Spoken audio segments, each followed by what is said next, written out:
Okay, we're going to go ahead and get started. Good afternoon, everyone. My name is Jeff. I'm a resident assistant here on the 6th floor. I worked here for several years, so I ought to be able to run you through this quickly, appropriately, and take a decent stab at any questions you might have at the end of my presentation.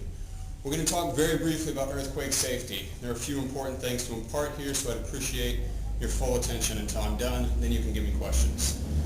So first, the good news. For those of you who are new, you're now living in California. Welcome to California. It's a fantastic place to live. The bad news is that it's also slowly sliding off into the Pacific Ocean and breaking away from the United States. Just kidding. It's not actually quite that bad, but this is earthquake country, and you need to be aware of the possibility that during your stay at the International House, there might be a major earthquake. So what we're going to talk about first is a little area and building quake history. This building is now in its 76th year, so we can assume that the architects and designers did something right in the construction. Everything's still standing. It's been seismically retrofitted. That said, those of you who know your history well for the area might remember that the last really big earthquake around San Francisco was about 100 years ago. So it was before the I House was standing. I think that was 1906. And the I House was not built for another 20 years. That said, there have been smaller quakes, and the house has done quite well. So don't worry about the building crumbling and all falling down. What we're more worried about is the danger of breaking windows and things falling off of your shelves, and how to conduct yourself safely during the quake so that you don't wind up being hurt unnecessarily. Okay, so during an earthquake, what do you do? Anyone? Okay, what do you not do? I'll tell you, panic. The absolute worst thing you can do during an earthquake is to panic. Okay? Whatever else is going on, you panicking is not going to help it. So what I want you to do is to follow two rules that I'm going to give you. The first, during an earthquake, is always duck, cover, and hold. Okay? When I say duck, that means get all the way down. That means cover your head, that's the cover part, and hold. Okay? You want to keep your neck, your head, and your upper back covered because those are the most sensitive areas of your body. You're going to hold that position, usually down against the wall, all the way down on the floor. Even better if you can get underneath a desk, a table, your bed, anything that's taller than you, and you hold that position. That's a safety crouch until the quake has stopped, until the shaking has ended. Okay? So that's rule one, duck, cover, and hold. Rule two, this can be a tough one, but you're all perfectly capable of doing it. This is the common sense rule, okay? When I say to get underneath something, the idea is that you need to be under something taller than yourself. So for me, I'm a pretty tall guy, 6'3", right? I'm not going to find a desk that's 6'3" tall or higher, 7 feet tall. 7-foot desk would be an anomaly in this building. So I'm going to definitely need to know where things are in my room and in other parts of the building that I can get under. If I can't find one quickly, then I'm going to get underneath a door frame, okay? Or I'm going to get all the way down against the wall. Duck, cover, and hold, like I said. Common sense also is going to dictate that you do not get up and try to run out of the building. You might be scared when the quake starts, but common sense, guys. You need to stay put, you need to stay safe, you need to stay in that duck, cover, and hold position. You're much more likely to get hurt if you're running through the building, trying to take the elevator down, something like that, okay? So you follow duck, cover, and hold, you follow the common sense rule. That's during the quake. What about after the quake? First thing is, how do we know the quake is over?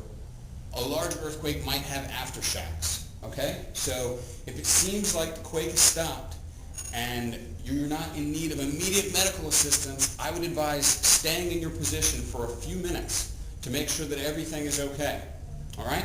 Then take stock of yourself. See if you have any significant injuries. See if anyone around you does. Hopefully they won't. If they do, we will try to attend to them as quickly as possible. All of the resident assistants, myself included, have first aid training and CPR. So we can do what needs to be done until emergency authorities can get here. So, when you see that the building is no longer shaking and everyone is okay, you proceed with the evacuation plan. Does anybody know where we go for that?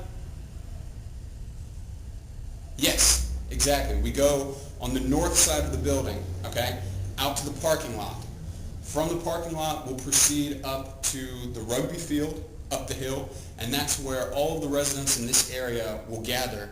And if it's a major disaster situation, we will be then moved to a predetermined structure, possibly the RSF, possibly one of the residence halls to house people until authorities can bring further help. So that's the evacuation plan. Are we all clear on that? This is simple enough. I know it's a lot easier said than done. The ground's not shaking while I'm giving my presentation, right? But the plan is the same, okay? When the real thing happens, all you have to do is keep these few simple things in mind and everyone can be safe and okay. All right, so what questions do we have? Okay, if you guys couldn't hear, the question is, how do we know when to evacuate? There are a lot of smaller earthquakes in this area, right? Just the other night we had one that was only a 2 or 3 on the Richter scale, okay? It was just one big, rattle in the middle of the night. Definitely not something we need to evacuate. Here I'm going to go ahead and ask you to once again implement the common sense rule, okay? If it's a bad earthquake, the fire alarm is going to be going off. If you hear an alarm going off in the building, you should always evacuate, right? Regardless of what's going on, regardless of what you think might be going on. Drill, fire, earthquake, if that alarm is going off, you need to get out of the building and go to the north side parking lot, okay? So that's a good rule of thumb. You're also probably going to see if windows are broken out, you're not going to stay in your room.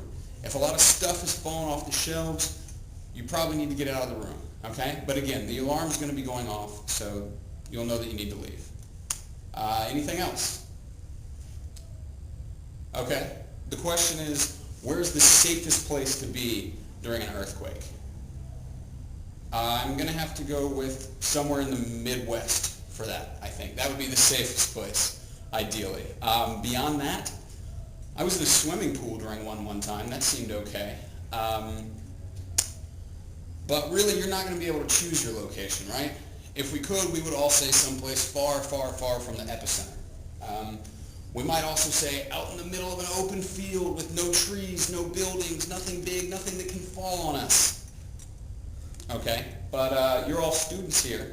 Much more likely you're going to be in a university building. You're going to be somewhere on campus. And like I said, you're going to want to get near something that is sturdy and taller than yourself. The best place to be is somewhere where you know that you can follow these tips that I've given you, that you can duck, cover, and hold, that you can implement the all-important common sense rule, that you can maintain that safety position until you're sure that any shocks and quaking have subsided, and then you're going to implement your evacuation plan, okay? If you're somewhere other than the International House, then you're going to want to look to find the nearest emergency exit and get out of the building. Don't go into the street, and see where you're being led. There's almost certainly going to be someone from the building who is well informed with the evacuation plan for that area. Okay? Okay, if there are no further questions, we can go ahead and start the demo. If somebody could cue the ground shaking, that would be fantastic, and we'll do a practice run. Thank you.